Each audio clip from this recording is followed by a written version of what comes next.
Crónicas del Antropoceno, la época humana y sus consecuencias, narrada en tiempo real.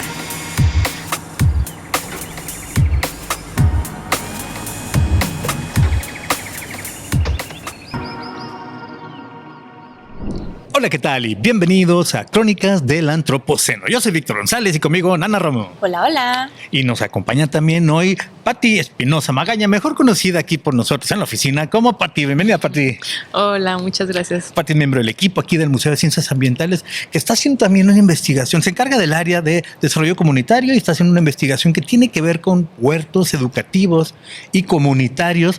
Y bueno, y es que a propósito de un tema que queremos platicar hoy, en Crónicas del Antropoceno, uno de los temas medulares del Antropoceno que tiene que ver con la alimentación, la soberanía alimentaria y nuestra relación con la naturaleza, pero aquella naturaleza que necesitamos para subsistir. Y desde la ciudad, desde el ámbito urbano sobre todo, en este tema hay uno de estos onomásticos internacionales de este año 2026, que es el que las Naciones Unidas, la Asamblea General de las Naciones Unidas declaró a este año como el Año Internacional de la Mujer Agricultora. Una iniciativa que busca visibilizar y reconocer, leo de la página de la ONU, el papel esencial de las mujeres en los sistemas agroalimentarios, promoviendo la igualdad de género, el acceso a recursos productivos, tecnología y capacidad para el desarrollo rural. Y en este caso también urbano, porque vamos a hablar un poco también acerca de un evento en el que estuvo como coorganizadora Pati, de parte del Museo de Ciencias Ambientales, y nuestra otra invitada, amiga ya de este podcast, que nos acompaña desde el Centro Universitario de Tlajomulco, que es Paloma Gallegos Tejeda. Ella es profesora e investigadora de allá del Centro Universitario de Tlajomulco, aquí de la Universidad de Guadalajara, y ellas juntas estuvieron organizando un evento que ahorita nos platicarán, pero primero déjame te doy la bienvenida. Paloma, muchas gracias por acompañarnos. Bienvenida de vuelta a Crónicas del Antropoceno. Muchísimas gracias por la invitación. La verdad es que me parece que este podcast es una herramienta extraordinaria para poder compartir ahora sí que temas tan importantes como es esta parte de los huertos educativos y comunitarios. Y pues muchas gracias por la invitación. No, al contrario, muchas gracias a ti por conectarte. Nosotros estamos acá en nuestro escenario habitual en la Biblioteca Pública del Estado de Jalisco, en este Centro Cultural Universitario donde la Universidad de Guadalajara y nosotros como parte del equipo construimos un museo de ciencias ambientales que va, yo a veces digo, Nana, avanzando ladrillo, pero sí es cierto, de aquí alcanzamos a ver cómo ya le pusieron 2 o 3 paneles ya más. Son más de un ladrillo. Varios paneles más. Nos dicen que va avanzando la obra, pero el proyecto del museo tiene 10 años, tiene más de 10 años, de hecho, con muchos programas diferentes, y uno de ellos es el desarrollo comunitario. Incluso nosotros ya tenemos un espacio verde, un espacio vivo, un lugarcito que antes, y a mí me gusta mucho decir esto, antes era como el botadero del escombro, es decir, era un espacio en donde tiraban el material de desecho de la construcción de los mismos edificios. Sí, al final era un tiradero. Era un tiradero, y además había algunos árboles que no prosperaron en maceta, y nuestro director, el doctor Eduardo Santana, consiguió que ese espacio de tiradero y esos árboles que no prosperaron Tuvo visión. Sí, se asignaran al museo, y en este momento es en verdad un oasis en medio del concreto y del pavimento de todo el centro cultural, que lo tiene mucho, pero aparte se recuperaron los árboles y ya tenemos vivo ahí, aparte, muchas actividades, ¿no? Sí, no, es el famoso jardín educativo del Museo de Ciencias Ambientales, que lo puedes encontrar visualmente a un lado del Conjunto Santander, a un lado del pabellón, cercano más al lado del Telmex. Y sí, es una pequeña manchita verde en medio de todo el concreto que nos rodea acá por periférico. Y tenemos varias actividades, algunas relacionadas con el arte, otras relacionadas con la ciencia y pues sobre todo relacionadas con los huertos, ¿no? Que es el tema que venimos a hablar el día de hoy. Sí, y ahí se dan, aparte, germinan ideas. Tenemos talleres, la charla con Chela de los viernes que esperamos que regrese. Ya Juan Nepote abrió, yo tuve una segunda intervención. Y la semana pasada incluso hubo una conferencia de parte de un nuevo exponente, hablando de germinar. De pequeñas voces, de Emilio Nepote, justo el hijo de Juan Nepote, nos habló sobre los tiburones, ¿no? Dio su primera, ahora sí que es su primera 9 años. Charla. Su charla magistral. 9 años. De 9 años, y una charla muy padre, estuvimos muchos ahí presentes, nos puso a dibujar tiburones. Bueno, ese tipo de cosas se dan en el espacio del jardín educativo del Museo de Ciencias Ambientales, pero hoy vamos a hablar del tema con más amplitud. del tema de fondo, de aquellas cosas para las cuales la reunión que tuvieron, que nos van a platicar Paloma y Pati, buscan avanzar temas, compartir experiencias, identificar retos y compartir sobre todo la manera en la que van haciendo subsistir y prosperar los espacios que tienen que ver, que podemos llamar huertos educativos y huertos comunitarios, porque además de cultivar pues plantas y animales, supongo también, sirven, que son alimento, medicina y ornamento, puede ser también. Los huertos educativos y comunitarios proporcionan a los miembros un espacio para la convivencia y eso es algo muy importante. Ya platicamos, estos talleres, lo que hacemos aquí tiene que ver con eso, pero también para el intercambio y el fortalecimiento del tejido social. He visto algunos ejemplos de cómo fortalecen el tejido social en colonias que ya no tenían esos espacios y que sirvieron en términos educativos, pero también en términos de combate a la violencia, de soberanía alimentaria, un impacto fuerte que tienen en esto del tejido social. Y pues bueno, para eso queremos platicar con Pati y con Paloma acerca de este evento que acaban de tener hace 2 semanas y que también estuvo Nana, así que yo aquí prácticamente voy a estar de preguntón, como siempre. Los que saben son ustedes y platíquenos por favor un poquito de este encuentro internacional de huertos educativos. ¿Cuáles fueron los temas? ¿Quiénes vinieron? ¿Cuáles son los problemas en común? ¿De qué se platicaba? ¿Qué comieron? ¿Qué me trajeron? Pero empecemos por favor por la definición y luego nos vamos al evento, si están de acuerdo. La definición para que todos sepamos de lo que estamos hablando. No es cualquier jardín, porque podríamos imaginarnos un parque ornamental, un parque al que va uno a correr, un parque donde llevé a pasear a las huronas ayer, por ejemplo, que es pasto, hay que regarlo, no lo riegan, se muere.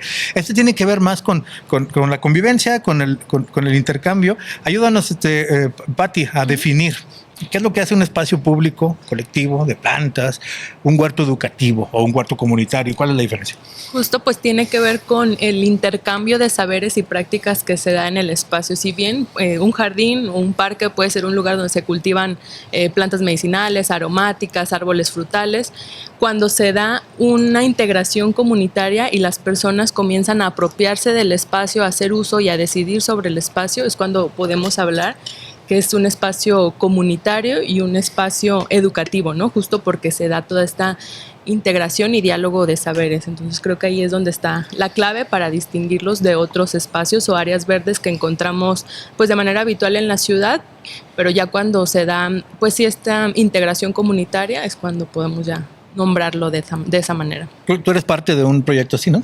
Así es, sí, yo ya tengo como 12 años participando en un espacio comunitario en el Parque Agroecológico de Zapopan, en donde justo a través de la integración de la comunidad logramos la transformación y recuperación de un espacio público que también, como aquí el jardín educativo, pues era un espacio de relleno, de tiradero de escombro, basura. Entonces se dio esta transformación del espacio a través de la integración de la comunidad y la integración también de prácticas agroecológicas para la restauración y regeneración del territorio.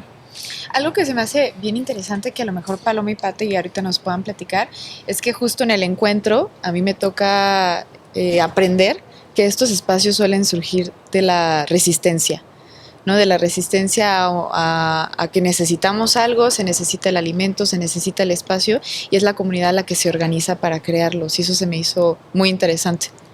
Sí, creo que es clave la organización comunitaria y la organización social que se da en estos espacios, e incluso no nada más en los espacios públicos, ¿no? También en los diferentes centros educativos, porque al final viene de una búsqueda de los mismos comunidad educativa, profesores, profesoras que están buscando alternativas para el cultivo de alimentos o para integrar todos estos otros saberes y otras prácticas a la currícula que también tenga pues esa funcionalidad de conocimientos integrales. ¿Y qué tan comunes son, por ejemplo, en esta ciudad de Guadalajara? Siempre quiero contextualizar, porque nos escuchan en muchas otras ciudades. Afortunadamente este podcast ya llega a muchas ciudades. Guadalajara es una ciudad bastante grande dentro de México, la segunda, o se pelea con Monterrey, la segunda o la tercera ciudad más grande y poblada, 5 millones de habitantes y creciendo, se está convirtiendo en una megápolis. ¿Qué tan común es este tipo de espacios en Guadalajara? Si quieres también, Paloma, comentar. Pati, tú tienes investigación al respecto. ¿Qué tan común comunes son estos espacios. El Parque Agroecológico de Zapopan, que en el que has participado, lo conozco, es un espacio muy bonito. Supongo que tiene presiones de parte de intereses que quieran el espacio, porque tiene hasta una vista de la ciudad, donde se alcanza a ver así el skyline de los edificios. ¿Qué tan comunes son estos espacios y cuáles son los retos para que puedan subsistir? Sí, pues en Guadalajara es cada vez más común que en camellones, en áreas verdes, que nosotros pudiéramos ver que no tienen una funcionalidad, la gente comienza a sembrar y a cultivar alimentos en esos espacios, ¿no? También a nivel doméstico, cada vez hay más personas en esta búsqueda de aprender a producir sus propios alimentos. Me parece que es un interés creciente en toda la ciudad de Guadalajara y pues tiene que ver también con las múltiples crisis a las que nos hemos enfrentado, ¿no? Desde la pandemia, cuando veíamos que las cadenas de suministro de alimentos pues se podían ver fracturadas, el tener acceso a alimentos pues es clave, es fundamental. Entonces creo que es una práctica creciente en la ciudad y sobre todo en espacios públicos y comunitarios, cada vez vemos más espacios así. Es súper importante esta parte de pensar en la agricultura urbana, ¿no? Porque también el concepto parece que es algo antagónico, y entonces que surgieran estos huertos en la ciudad le permite pensar en otra lógica dentro de la ciudad a las personas, ¿no? Los que migran del campo a la ciudad, poder buscar alternativas para poder sembrar. Los que estamos en la ciudad, que queremos rescatar espacios que pueden ser factibles a producir alimentos, pues ver la manera de reunir todo lo necesario para que se puedan rescatar estos huertos o estos espacios, y después institucionalizar también estos procesos, porque pues hay esfuerzos desde la sociedad, pero también desde los gobiernos municipales que ven ya un nicho de oportunidad poder hacer esto, pero que todavía pues hay que afinar muchísimas cosas, porque pues el poder establecer un huerto urbano en un espacio público pues sí, implica muchas cosas, y para muchos de los grupos que se están organizando y el gobierno pues tienen que empatar un montón de intereses y de recursos para que se logren los objetivos de la agricultura urbana.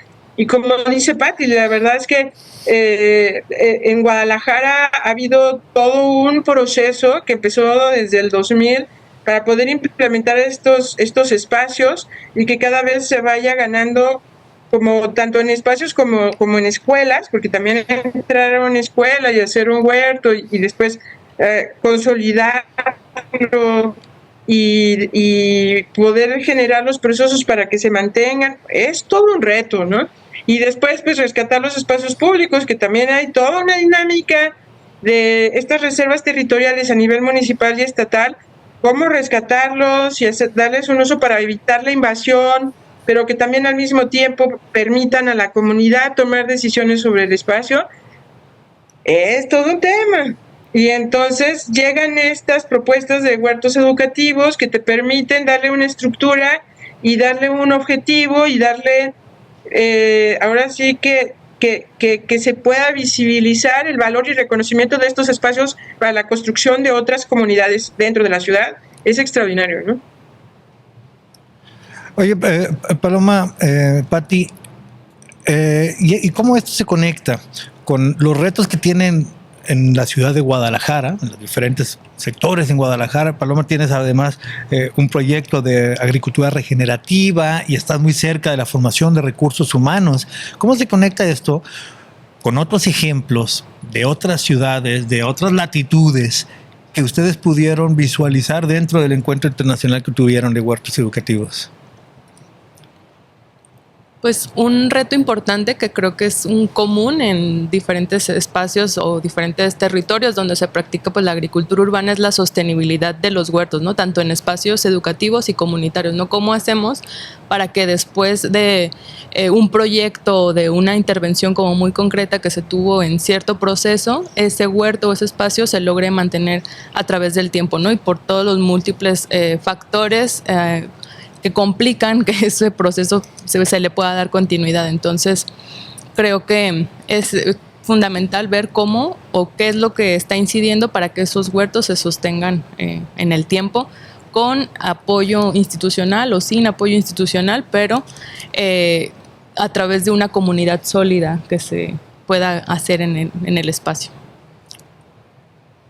Creo que hay una ventaja en los centros educativos, ¿no? Ya tienes una comunidad, ahora cómo involucras a la comunidad y que esa comunidad pueda ver cómo se desarrollan las capacidades para poder sostener estos espacios productivos, pues es todo un proceso que se va. Bueno, yo en mi caso, por ejemplo, aquí en el Centro Universitario de Tlajomulco, lo hemos logrado por 2 materias que estamos dando. O sea, nosotros en el Centro Universitario no tenemos carreras de agronomía, por ejemplo, pero tenemos la carrera de nutrición y tenemos la carrera de ciencias ambientales y estudios del territorio. En la de nutrición tenemos 2 materias, producción y disponibilidad de alimentos y producción de alimentos para autoconsumo, que este es el camino para la soberanía alimentaria. Entonces, de alguna manera, eso ya le da un plus al tema, ¿no? O sea, como perseguir el objetivo de la soberanía alimentaria desde un campo profesional como es el de la nutrición. Y por otro lado, en ciencias ambientales tenemos la materia de permacultura y agroecología, que le da herramientas a los estudiantes a nivel profesional de pensar en cómo hacer estas intervenciones a nivel territorial que permitan ganar terreno a stocks de naturaleza que son importantes en la ciudad para mitigar, por ejemplo, cuestiones de cambio climático o de contaminación. Entonces, por ahí podría ser un caminito, que te ayude a fortalecer a la comunidad ya que tienes tú establecida, ¿no? Pero después viene otro camino, que entonces hay que empezar a armar. El que, por ejemplo, yo tengo 16 carreras en el Centro Universitario de Tlajomulco, y cómo involucro a las otras 14 carreras, ¿no?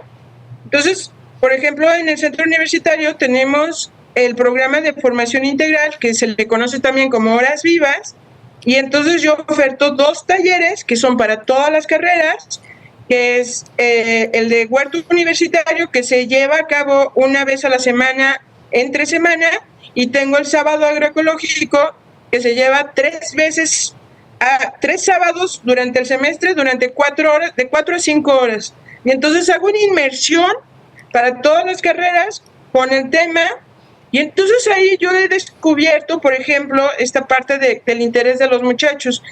Y bueno, es la 5ª vez que lo ofertamos dentro de las actividades educativas del Centro Universitario, y se presentó un libro precisamente en el Encuentro Internacional de Huertos Educativos, que se habla sobre huertos educativos y terapéuticos, y un capítulo explico este proceso: trabajo en equipo, liderazgo, toma de decisiones, resolución de problemas a partir del análisis de la problemática. Entonces, el desarrollo de capacidades para que los muchachos vean la factibilidad de poder desarrollar esto dentro de la ciudad.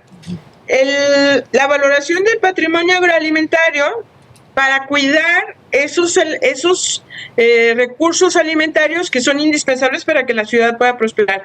Y por último, los saberes y el conocimiento campesino, que es fundamental para que estos recursos no se pierdan, ¿no? Para que la ciudad pueda prosperar. Pareciera oxímoron, agricultura urbana, así como es oxímoron concreto hidráulico. Oxímoron es 2 cosas que parecen contrarias, pero cuando se juntan dicen un nuevo significado. Yo con cara de guate. Tienen un nuevo significado, ¿no? Pero no es un oxímoron, agricultura urbana. No, pues es que al final, o sea, la brecha fue creada, ¿no? O sea, en una historia esa brecha no existía, y fue gracias al desarrollo de las ciudades que se creó la brecha, ¿no? Y hasta pareciera, pues, ilógico, ¿no? Porque todos comemos, aunque sea una verdura, una fruta al día, deberíamos, y se ignora por las vidas tan rápidas, tan atareadas que tenemos dentro de una ciudad, se ignora de dónde vienen. Entonces, yo, escuchando a Paloma, regreso a esto de no cuidas lo que no conoces. Entonces veo a estos huertos educativos y a toda esta intención de agregarlos a la currícula y etcétera, como este esfuerzo de conocer para cuidar. Sí, totalmente. Ajá.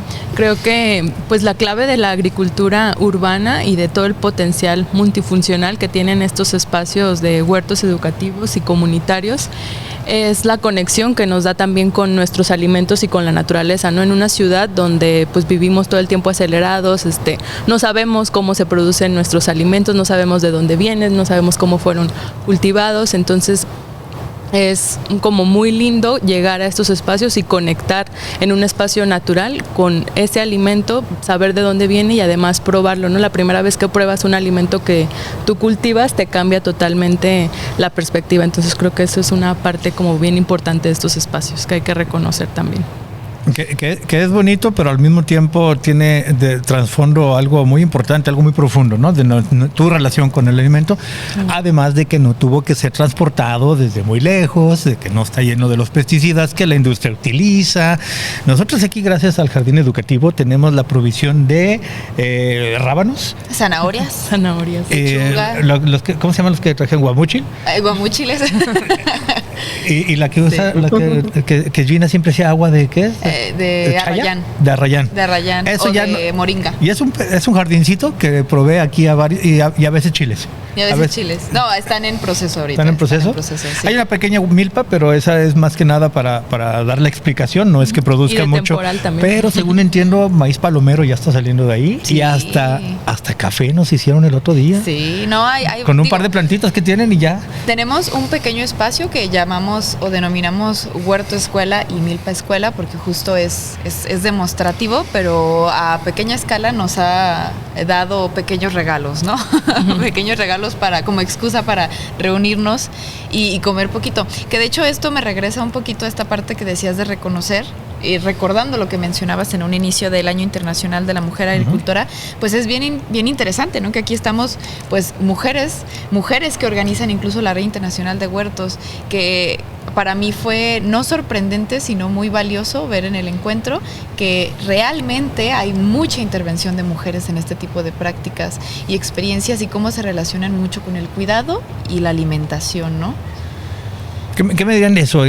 Supongo que figuran más las mujeres en estos espacios y el supongo es sin saber, pero porque ya había escuchado que lo dijeron y lo leí también aquí, cuando leía de la página de la ONU, algunos de los aspectos, mujeres que desempeñan funciones esenciales en todos estos sistemas agroalimentarios porque producen, elaboran, comercializan alimentos, porque he visto y he escuchado gente que habla de, por ejemplo, las guardianas de las semillas. Aquí tuvimos a Vandana Shiva, una mujer que es líder en India de toda una red de mujeres que guardan semillas para compartirlas entre ellas, para estar libres o por lo menos tener independencia de los productores de semillas industrializados que luego después pues son semillas patentadas que no se reproducen, que necesitan productos extras. Platíquenme un poquito más de eso, cómo preservan, y me parece hasta poético, las semillas las tienen las mujeres. Sí, pues es una realidad, ¿no? Que históricamente las mujeres, por el ámbito de reproducción de la vida en la que hemos estado pues vinculadas todo el tiempo, ¿no? En el desarrollo de la humanidad, son las prácticas de cuidado las que pues sostienen todo pues el tema de la conservación y la reproducción de las semillas, por ejemplo, pero también en el tema de la producción y comercialización de algunos alimentos, ¿no? Cuando se cultiva en los solares, en el traspatio, generalmente pues sí, los hombres también tienen un papel fundamental en todo el tema de la producción, pero ellos generalmente pues, y también lo vemos en la desigualdad del acceso a las tierras, ¿no? Son los hombres quienes son los dueños de la tierra y están manejando y cuidando las parcelas o la producción a mayor escala, pero las mujeres en este ámbito doméstico somos quienes estamos pues reproduciendo y cuidando pues mucha de la vida que sostiene en realidad pues sí, en general la vida. Sí, fíjese que a mí me gustaría agregar en la COP30 en Belém, en Brasil, tuve la suerte de poder estar en el Encuentro Mundial de Mujeres por la Agricultura. Y hay una discusión muy fuerte, ¿no? O sea, ¿por qué hacer que 2026 sea el año de las mujeres en la agricultura, ¿no? Porque hay que entender lo que dice esta Patti, ¿no? Por un lado, pues en la construcción de nuestras sociedades, en la parte más antigua, pues las mujeres cuando nos hicimos sedentarios, pues éramos los que cuidábamos de la tierra, sembrábamos y cosechábamos porque los hombres iban a cazar, ¿no? Entonces, de entrada, pues eran las recolectoras, las cuidadoras de las semillas y las que producían las semillas. Pero la realidad, eso estamos hablando de hace 12,000 años, ¿eh? Ahora la realidad es que siendo las cuidadoras de las semillas y las que las siembran, las que cosechan y llevan mucho de la parte de guardianas de estos recursos importantísimos para la humanidad, no tienen los mismos derechos a la hora de tenencia de la tierra, toma de decisiones, repartición de las cosechas, la utilización de los alimentos para autoconsumo. Entonces, es un tema.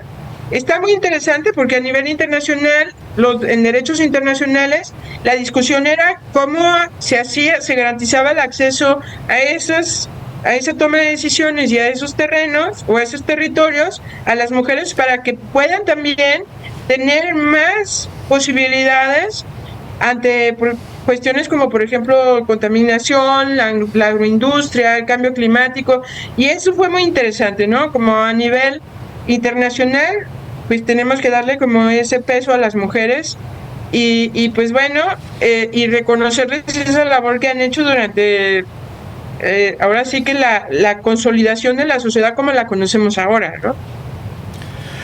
El Año Internacional de la Agricultura 2026, dentro de la Mujer Agricultora, perdón, 2026, pone de relieve, leo otra vez de la página de la ONU, todas estas realidades y es un llamamiento a la acción colectiva y el aumento de las inversiones para cerrar las brechas de género. ¿Cómo se abordó este tema dentro del encuentro, si es que se abordó?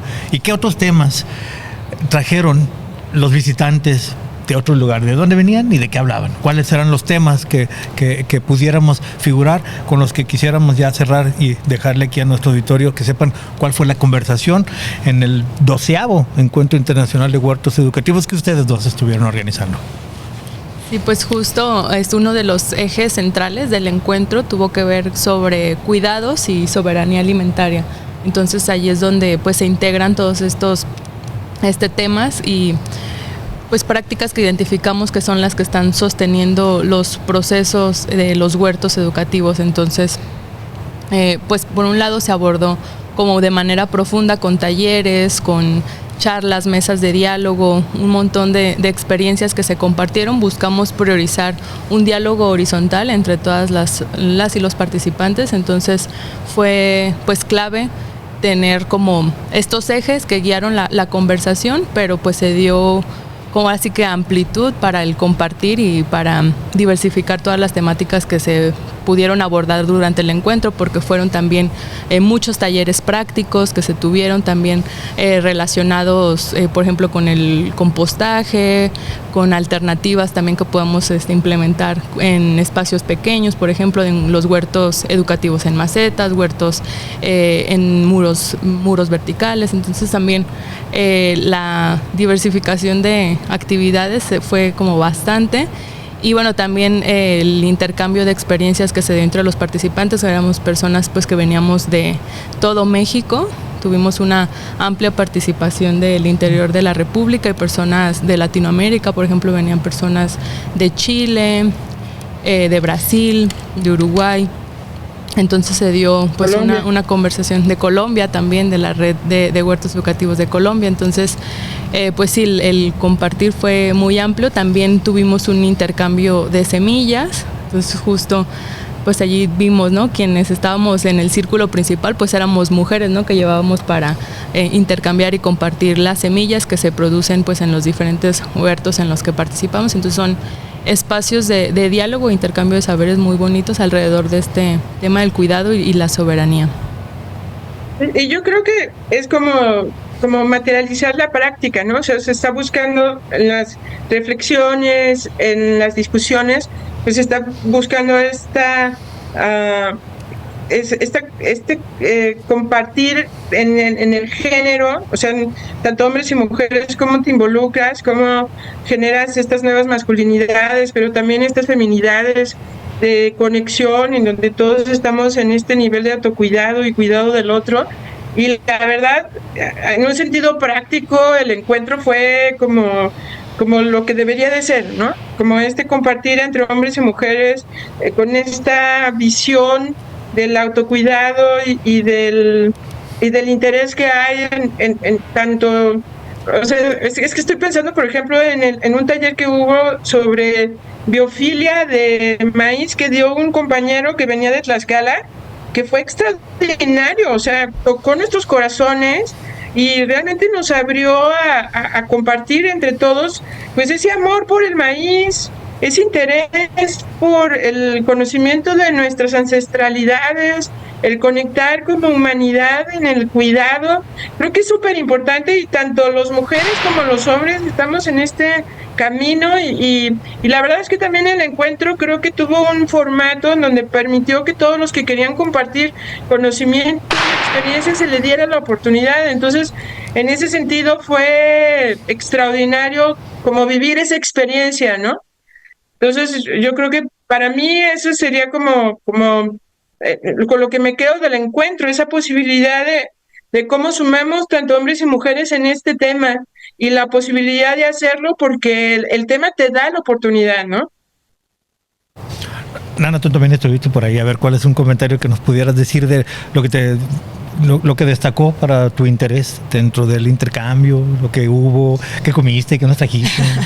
No, yo creo que lo que más me sorprendió, digo, yo siendo desde la mirada de bióloga, que luego este tipo de carreras como que te obligan a ser cuadrado y ser muy sistemático, me gustó muchísimo y aprendí muchísimo sobre justo los huertos y la relación que hay con las emociones, ¿no? Y las personas como personas sintientes, el famoso sentir pensar.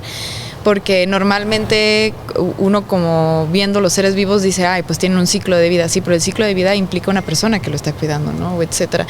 Y asistí a algunos talleres que tenían que ver justo con las emociones y los huertos y tuvimos experiencias muy interesantes, muy agradables que luego vamos a traer justo al jardín educativo para que todos podamos trabajar pues esa parte que vuelvo a lo mismo, te regresa al conocer para cuidar, ¿no? Si no llegas a tener un cierto interés, inclusive emocional, por este tipo de prácticas, pues es difícil mantenerse en la resistencia, con lo que sea que me encuentre, en la creatividad de resolver ante cómo le hago si no tengo un espacio, a cómo le hago si soy yo solo o sola, o cómo me uno con mis vecinos, sobre todo, ¿no? Es complicado tratar de separar estos dos temas, aunque luego la ciencia nos quiera como arrancar de esto, y es como una de las ideas o experiencias que más me llevo de este encuentro, la conexión real que se genera entre personas que tienen un mismo objetivo, que es cuidar la tierra, la alimentación, las semillas, las plantas, etcétera.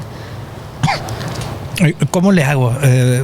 Vamos cerrando con eso. ¿Cómo alguien que está escuchando este podcast y que le despertó interés, le dan ganas, pero no sabe dónde, a dónde se acerca? Esta red. ¿Cómo iniciar tu primer huerto? Sí, tu casa, primer ¿no? huerto. Es como mucha gente cree que la pregunta del millón. ¿Puedo apoderarme del camellón que está enfrente? ¿Puedo ir al parque y empezar a sembrar? O sabiendo las experiencias, es mejor acercarse a uno ya organizado. Cerremos con un takeaway que le llaman, un regalito de parte de aquí dos personas que saben mucho del tema. Alguien que por primera vez, al escuchar esto, se interesó en acercarse a un espacio, a un huerto educativo, a un huerto comunitario, en la producción de sus propios alimentos, aprovechando todo este conocimiento transgeneracional que existe, se preserva, tanto el conocimiento como los tesoros mismos, que son las semillas o las plantas que se pueden compartir. ¿Cómo alguien se puede acercar? ¿Dónde? ¿Esta red tiene un lugar en donde acercarse? ¿El Parque Agroecológico, el Cutlajumulco, tienen apertura a recibir público? ¿Qué sugerirían ustedes para cerrar? Pues bueno, son muchas cosas las que habría que considerar, pero creo que pues parte de la motivación y esta necesidad de cultivar algunos de tus alimentos, si tienes el espacio disponible, puedes hacer uso de él, ¿no? Y buscar un montón de saberes que hay pues tanto en internet, cosas que te pueden servir de las redes, pero sobre todo de la Red Internacional de Huertos Educativos. Tiene muchos materiales que ha generado a lo largo de ya pues más de 12 años de trayectoria que tiene, entonces pues comparte diferentes estrategias para el cuidado y también toda esta vinculación educativa de un huerto que puedes implementarlo pues en un área verde que tengas disponible en tu escuela, como decías, en un camellón, en un parque. Ahora sí que pues parte de la motivación inicial de que ese espacio ocioso pueda producir alimentos. Y bueno, también pues acercarse a las redes locales que están pues en tu ciudad, ¿no? Buscar si hay alguna red de huertos en tu ciudad. Aquí en Guadalajara pues está la red de agricultura urbana de la zona metropolitana de Guadalajara. Paloma está en otras redes también de comercialización, que igual ahorita nos puede compartir un poquito más al respecto, pero creo que eso es clave, ¿no? Buscar con una comunidad que ya esté desarrollando estas prácticas y buscar esos saberes que se pueden compartir en las redes que ya pues tienen una trayectoria importante. Sí, en Cutlajo, por ejemplo, tenemos ya 4 años, sí, ya cumplimos es el 4º año que estamos trabajando con la red ecológica de autoabasto para la soberanía alimentaria. Y la idea es que los productores se puedan acercar, bueno, que los ciudadanos se puedan acercar a la red, y hacemos ferias agroecológicas en la zona de pueblos tradicionales de Cajititlán, y cada feria tiene talleres. Entonces ahí las personas que van a la feria, pues los invitamos siempre a que vengan con un amplio margen de tiempo, para que aparte de comer y comprar sus productos, pues puedan estar en 1 o 2 talleres que tienen que ver con el tema de producir y reconocer y valorar nuestros alimentos, ¿no? Y promover precisamente la posibilidad de poder producir bajo nuestras condiciones, con nuestros recursos, y como conociendo el panorama en donde nosotros vivimos e interactuamos, la posibilidad de poder generar algún tipo de huerto, ¿no? Excelente. ¿Dónde es el próximo encuentro, el 13º? ¿Cuándo y dónde va a ser? ¿Y vamos a ir? Esperemos que sí. Está ya lanzada la siguiente convocatoria. En 2 años me parece que sería el siguiente encuentro internacional, que se espera que sea en Brasil, pero también cada año se realiza un encuentro nacional de la Red Nacional de Huertos Educativos, que esperamos que sea en Texcoco, si mal no me equivoco. Sí, eso lo vamos a perfilar, y todas las personas que quieran también acercarse a la red de Jalisco, estamos fuertes y queremos estar más fuertes, porque realmente el trabajo en conjunto es lo que hace que esto vaya siendo accesible a los demás. Excelente. Pásanos ahí algún contacto para ponerlo en la descripción del episodio, Paloma, para quien quiera atender esta invitación, esta última invitación que estás haciendo. Bueno, pues si quieren, realmente la página que hemos estado trabajando es el de El Bosque Escuela, porque también ahí hacemos cursos y de ahí sale todo lo de la red ecológica de autoabasto. Entonces los que quieran conocer un poco de lo que estamos trabajando es en El Bosque Escuela de Agricultura Regenerativa en Facebook, y mi correo electrónico paloma.gallegos@cutlajomulco.udg.mx. Ahí lo ponemos en la descripción del episodio. Y bueno, ¿con eso cerramos, Nana? Claro que sí. Bueno, muchas gracias, Pati, por acompañarnos ya aquí en los micrófonos. A ver si luego nos acompañas en otros temas. Que Pati es miembro del equipo ya, así que la presentamos. Ya se juntaron Pati y Paola este año. Ya somos varios. Ya nos están acompañando aquí más cronistas. Y Paloma, que otra vez nos acompañas aquí. Te agradezco muchísimo que nos acompañes desde Cutlajomulco y que nos vengas a platicar de esto. Ponemos esta descripción para quienes quieran atender tu invitación, porque como dices, hay espacios ya y se pueden integrar. Muchas gracias, Paloma. También te mando la liga del libro de huertos terapéuticos y educativos que se presentaron en la red, para que la gente que quiera revisarlo ya haya acceso a esa publicación, que ha sido un trabajo muy fuerte por parte del CUSUR y que también tuvo una presencia muy importante en el encuentro. Excelente, la incluimos con mucho gusto. Y pues bueno, sobre todo queremos agradecerle a todos los que nos escuchen y nos ven. Estos datos que estamos mencionando, estas referencias, si te interesaron, búscalos en la descripción del episodio. También, si lo que escuchaste crees que le puede interesar a alguien más, compárteselo fácilmente, nomás mándale el link. Y sobre todo te invitamos a que continúes en contacto con nosotros a través de las redes sociales que son Museo de Ciencias Ambientales en Instagram, Facebook, TikTok y YouTube. Si te interesan los talleres del Jardín Educativo, en nuestras redes sociales todos los lunes subimos las actividades que va a haber esa semana, para que estén súper atentos y atentas. Todas las semanas hay actividades ya en el Jardín Educativo, que es el primer espacio que está continuamente abierto, recibiendo público de aquí del Museo de Ciencias Ambientales. Está a unos metros del edificio en construcción del museo, pero ya está ese jardín más que vivo, con muchos talleres y con pláticas, con charlas, con varias cosas. Así que ahí en las redes sociales, y sobre todo te invitamos a que continúes pendiente de la próxima Crónicas del Antropoceno. Esto fue Crónicas del Antropoceno, una producción del Museo de Ciencias Ambientales de la Universidad de Guadalajara. Gracias por escuchar.